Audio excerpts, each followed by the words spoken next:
Hello दोस्तों, आप सब कैसे हो। उम्मीद करता हूँ आप सब ठीक होगे। तो चलो आज हम अपने नए टॉपिक की ओर बढ़ते हैं बिना टाइम वेस्ट किए। हमें सपने क्यों आते हैं।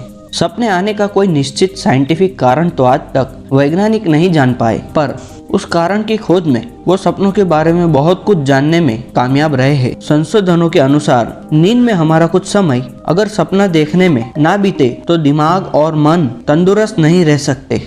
सपने नींद में अनुभव किए हुए अजागरूक मन के विचारों को दर्शाता है। कई लोग कहते हैं कि उन्हें सपने नहीं आते, पर सच तो ये है कि उन्हें सपने तो आते हैं लेकिन वो उसे याद नहीं रख पाते। हम अक्सर रात में देखे हुए सपनों को रात में ही भूल जाते हैं, पर कुछ सपने हमें याद रह जाते हैं। सपने हमारे दिमाग में चलने वाले विचार, भावना और संवेदनाओं को और संभावनाओं का प्रतिबिंब है, जो हमारे अजागरूक मन की संग्रहित तस्वीर। सपनों के विश्लेषण के संबंध में सिगमंड फ्रॉयड का कहना है कि सपने उस डूबी हुई इच्छाओं को दर्शाता है जो दिमाग के अंधेरे कोने में घर किए रहती है। ये बात तय है कि सपने हमारे लिए निश्चित ही उपयोगी है। अगर ऐसा ना होता तो पहले से ही विकास के दरमियान कुदरत ही सपनों की प्रक्रिया को दिमाग से नाबूद कर चुकी होती। सपनों का विज्ञान अमेरिकन वैज्ञानिक रॉबर्ट मैकर्ली और एलन हॉब्सन द्वारा सन 1977 में दी गई सपना विश्लेषण की तैयारी के अनुसार सपना हमारे दिमाग में ब्रेनस्टेम नाम की जगह में उत्पन्न होते हैं।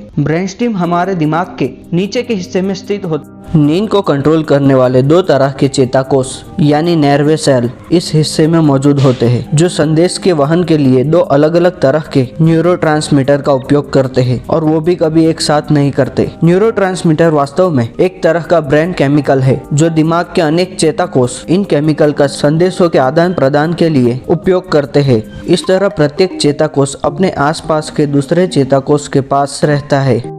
दिमाग में ब्रेनस्टेम कहे जाने वाले हिस्से में मौजूद दो में से एक चेताकोष न्यूरोपिनेफ्राइन नाम के न्यूरोट्रांसमीटर केमिकल को मुक्त करता है। इंसान उस समय निद्रा अवस्था में पहुंच जाता है और यह नींद स्वप्न रहित होती है। एक चेताकोष 90 मिनट के बाद जैसे ही बंद होता है, वैसे ही तुरंत दूसरा चेताकोष एक्टिव हो जाता है और एसिटाइलकोलिन नाम के न्यूरोट्रांसमीटर को रिलीज करता है, और यहाँ से शुरू होती है रैम अवस्था, जिसे रैपिड आई मोमेंट कहते हैं। इस अवस्था में एसिटाइलकोलिन नाम का केमिकल दिमाग के ऊपरी भाग में स्थित कोर्टेक्स नाम के एक केंद्र को उत्तेजित करता है और कोर्टेक्स सपने बनाने लगता है। यूं अगर आप देखो तो हर एक सपने में कार्बन, हाइड्रोजन, नाइट्रोजन और ऑक्सीजन मतलब एसिटाइलकोलिन का मिश्रण है।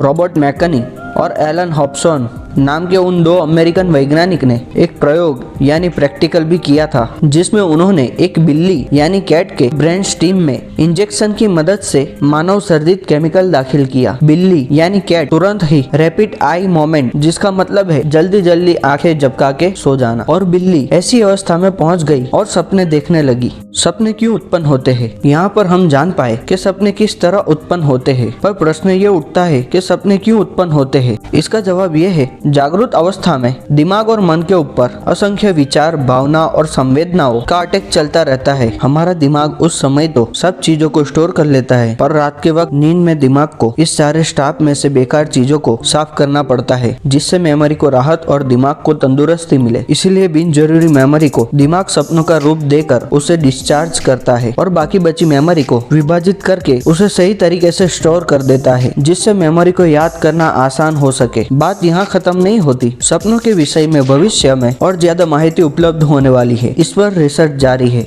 आपको हमारा वीडियो कैसा लगा कमेंट करके जरूर बताइए, और हमारा वीडियो आपको पसंद आया तो लाइक करें और शेयर करना ना भूले, जिससे दूसरे लोग भी इस नॉलेज का फायदा उठा सके।